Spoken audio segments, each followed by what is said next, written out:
Hello and welcome to Bravo and Blaze with Jenny Blaze. Today we are here to review Vanderpump Rules Season 11, Episode 13, Jack's Attack, which aired on Bravo last night but can also be streamed on Peacock. Ali Luber and Janet Caperna were on Watch What Happens Live with Andy Cohen on Bravo, and we had the Vanderpump Rules after show on YouTube, and you can stream it on Peacock as well. I'm going to go through today's review and provide archived social media content that took place during filming of this episode of Vanderpump Rules. So let's go.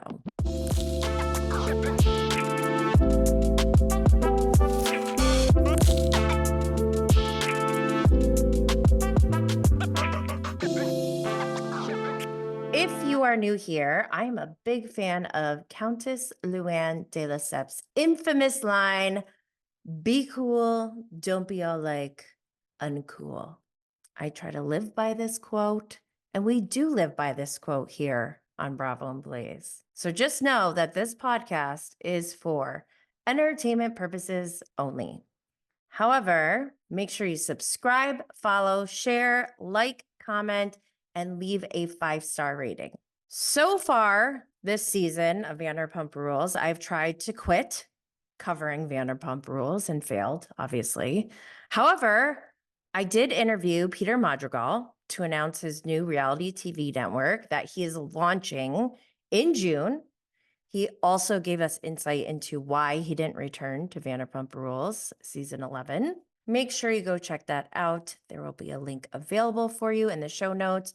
We had a more recent interview with Amanda Lifford, who is formerly known from File Files, and Ann Madix, who is Tom Sandoval's former assistant, who have launched their very own podcast called We Signed an NDA. That is another interview you can go catch up on because this season is coming to an end soon. I hate to be the bearer of bad news, but facts.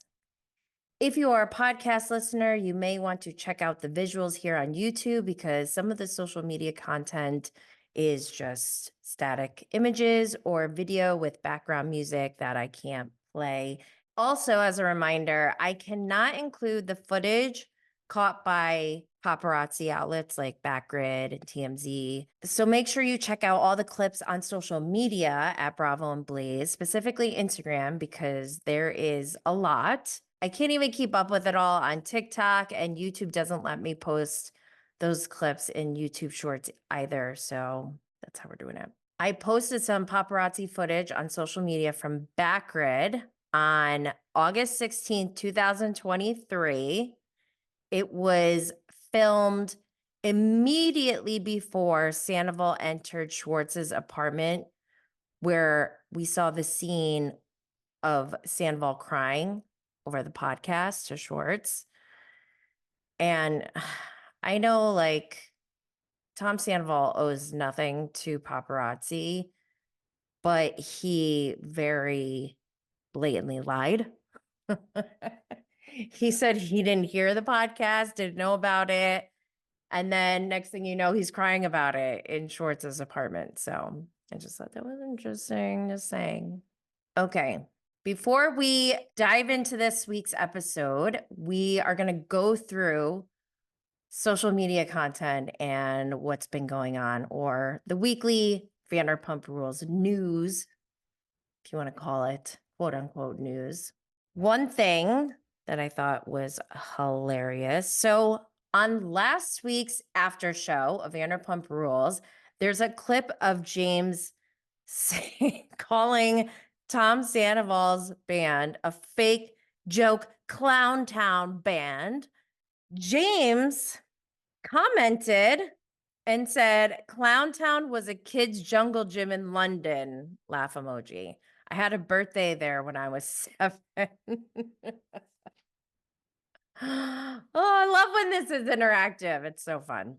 TMZ got some footage of Sheena doing a shift at Chili's, wearing a Chili's uniform, and a video of Sheena working. And I think people are confused. So last week I talked about this. Sheena and Katie, they teamed up and did like an espresso martini at Chili's. And part of the promotion for that, like Madison did this at Cane's, Ariana did this at Cane's. I think even like what's his name? Craig from Southern Charm. I think he even did it at Cane's too. But people do this, and yeah, so TMZ caught some footage of it. Also, Wolf by Lisa Vanderpump is officially open. We saw some clips of that.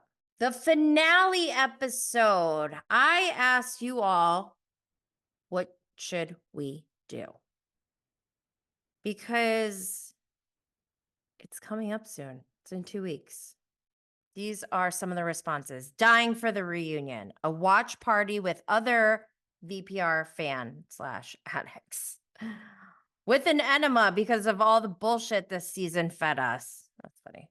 Making cocktails from Ariana's book. That's cute. I like that one. Watching on the big screen TV. Love that. Cheersing that it's over. Such a disappointment of a season. I don't feel that way. I think this season is still good, but I think it should be the last. Binging some Bravo Vault show to feed the need. Yeah, they just released a bunch. I'm not going to go through all of them because I didn't get a little care package. Did you guys? Just kidding. Smoking my favorite. I'm assuming some good stuff. Ooh, this person said, by not watching, refuse to reward Alex Baskin for coordinating Ariana abuse. I like that person. By crying because now I have to wait for another season, LOL. What if there is no other season? By not watching it. Wow. Already not there yet. This emoji. So I first saw on the Reality Ashley that Katie Maloney was on the Two T's podcast and was talking about Penny. And then I saw on Bywig Hello Drama. Katie revealed on the Popping Off podcast with Emily and Teddy. Oh, what did I say? Two T's? Whatever. I don't. I didn't know they had another podcast. Okay, whatever. Katie revealed on the Popping Off podcast with Emily and Teddy that she and Ariana are no longer working with Chef Penny. The sandwich shop is still opening, though. Side note, the Something About Her trademark is owned by Penny through her company, Put a Fork in It, LLC. It's still pending approval. Okay, in the caption it says, something about her update. Katie was on the Popping Off podcast with Teddy Mellencamp and Emily Simpson and talked about the sandwich shop. Katie did not mention the trademark issue. That has been a rumor and then confirmed by The Sun. Excerpt from The Sun. Speaking with the U.S. Sun, a source revealed that if Penny was more involved in the restaurant opening process, something about her would have been opened by now. Ooh, that's some shade. Who is this source? Penny hasn't been as active recently because Ariana and Katie wanted to be on the front end of things and be more hands-on. But Penny has always been a supporter and will continue to be a supporter, the insider said. They continued by stating that Penny would always be there for them if they needed her help. Penny certainly could have had this open a long time ago. She poured her heart and soul into it. And she is a constructive person who also has an immense level of experience and expertise in the industry. Having a lot of good relationships with the city and with operators in the restaurant space, Penny would have had something about her open already if Ariana and Katie reached out for help, the source concluded. The Something About Her trademark is owned by Penny through her company Put a Fork in It, LLC. There were conversations about several logistical steps to getting the restaurant open and the brand protected. Penny had said, look, one of the things that we should do as a partnership is establish trademark protection. He explained. Katie and Ariana said, yeah, that would be great if you do that. Any drama. Vanderpod recaps covered shenanigans with Sheena. Sheena talks about going to Coachella, which we talked about last week. And what I thought was so funny is the way that she was talking about how Schwartz was there and like they kept running into him, but he was trying to be like all incognito, but he wound up just looking like a creep. And also, don't forget, he was the personification of a walking billboard after screaming and yelling at Lala in season 10. But apparently he was creeping like a Schwartz. And Sheena even said he was a weirdo in the crowd. Okay, so Sunday was fun. April 21st. Bravo, bravo, bravo Brie posted that Sheena started following Sandoval's new girlfriend at, I don't know what time. I posted in my stories at 11:24 a.m. At 3:04 p.m. I reposted bravo, bravo, bravo Brie, giving us an update that Sheena stopped following Sandoval's girlfriend. Oh, that's 2.5 hours later, guys. Also, Queens of Bravo reposted part of an IG live from Joe My Gosh. And I really did not like this IG live, the way that she was talking about intimate details between her and Schwartz, and just the way that she was so cavalier in her demeanor. I just didn't like the energy and vibe I was getting from it. And I felt like she was kind of being gross. And then it made me think of Grossy Josie. And I'm standing by that for now. Unnecessary, totally unnecessary IG live. But okay. Reads and receipts, they noted that one of the questions to Joe during this IG live was, did Sandoval bone Billy? Joe's response was no, no, Sandoval and Billy never hooked up.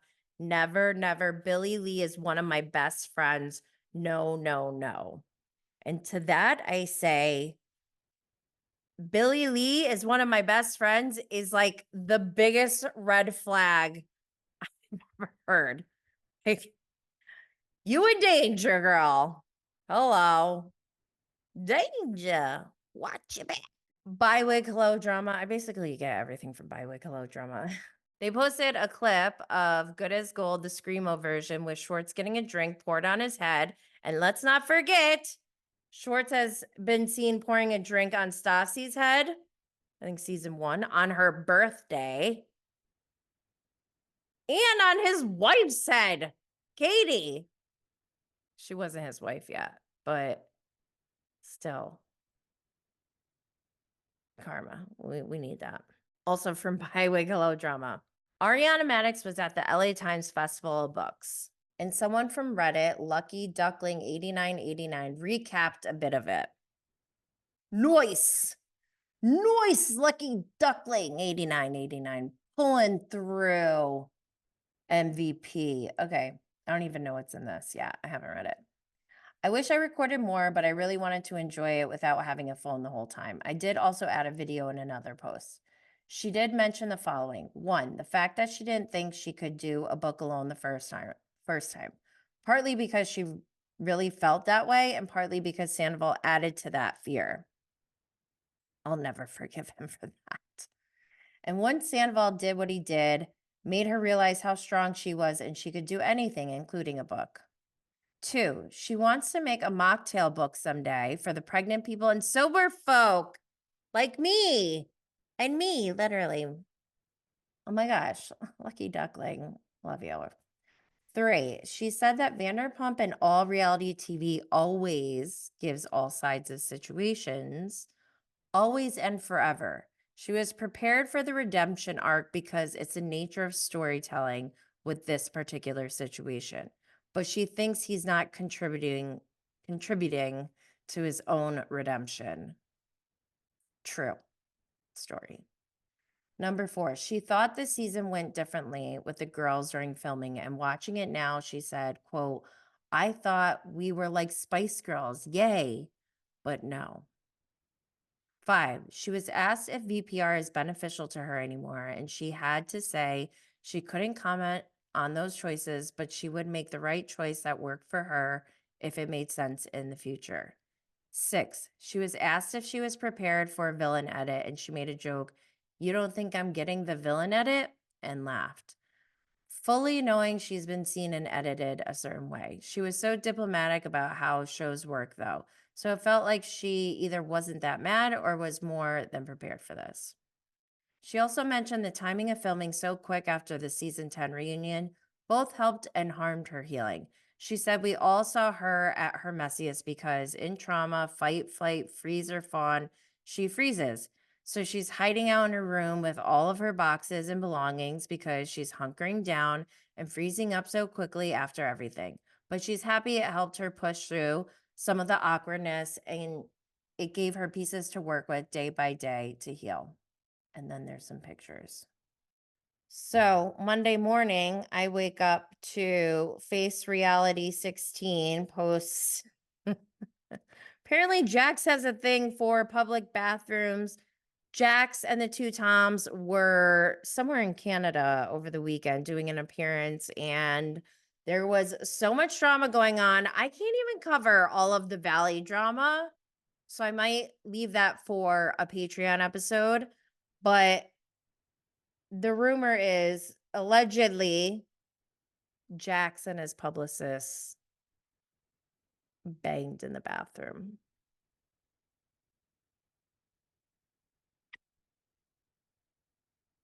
I know. I know. Oh my gosh. Bywick Hello Drama posted this clip of James Kennedy and Allie Luber singing together on the children's stage at the LA Times Festival of Books. I believe in you. I believe in you. You just need to follow all your dreams until you reach them. Till you reach them. I believe in you. Hey. No mind to them. I don't believe them. I don't believe Yo, them. my name, you play it big, don't play it safe, don't let your fears get in the way. The universe, she's on your side, she's always here for you and I, You so can have whatever you dream. yes. The people that love you are the ones on your team. This is via Bravo Babe 8 on TikTok. Oh my gosh. I think this is so adorable. I freaking love it. I love it.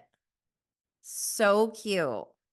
Okay, so then on Vanderpump Valley Day, Tuesday morning, I see the Bravo investigator post, this is Sandoval's legal counsel's response to Rachel's lawsuit. On April 22nd, 2024, Sandoval's lawyers filed a demurrer, which means that they are arguing that what is being alleged doesn't have sufficient facts to prove that the specific laws being alleged to be broken were broken. More specifically, Sandoval is alleging that by Rachel's own account, the affair was open and public and people knew about it. Therefore, she did not have the reasonable expectation to privacy. I'm curious to see if a judge agrees. Wow. I just like reposted this, not really thinking about it, just archiving. I'm a data hoarder. But then somebody messaged me and was like, hold up. Isn't that Scott Peterson's lawyer? And I'm like, excuse me? So I start spiraling. I'm like, he's trolling us hard at this point. Like, okay, we get it. I made this silly joke. It was a joke, but it also had a little bit of truth behind it because I really haven't been this floored since Scott Peterson, but he's repeated it on the show. And now I'm thinking he hired Scott Peterson's lawyer to represent him. In this case, I'm like, no way. This is insane. So then the Bravo investigator posts another post saying how, like, basically Rachel's lawyer and Tom's lawyer, they're brothers. And I'm like, wait, what? This is getting way more crazy. So then turns out Rachel retained Scott Peterson's lawyer first, which makes me spiral even more because one, I got it wrong, but then she retained this lawyer around the same time she did Bethany's podcast, which is around the same time that Tom Sandoval was crying in the closet filming that scene where he compared himself to Scott Peterson. Either Rachel and Tom were both discussing Scott Peterson together at the same time, or I witched this shit to happen. I'm creeped the fuck out by myself right now. Like, this is nuts. Did I do this? No. Am I a witch? I'm a witch. Okay. Shout out to Sheena. She had a cameo on Lopez vs. Lopez. Baby. Oh, just one? Slow day. I think that's a perfect fit for Sheena. I love that. And in other news, the reality Ashley posted something about her will officially open May 22nd, 2024. It was in the US Sun. Yay. Also, I posted a link to the Hotel Ziggy Amazon dupe dress, and Amazon deactivated my account after that. I don't know why. So weird, but I'm still going to drop the link because it's too good. Oh my gosh. That's only the social media part for the week. Weekly updates. I got to take a break.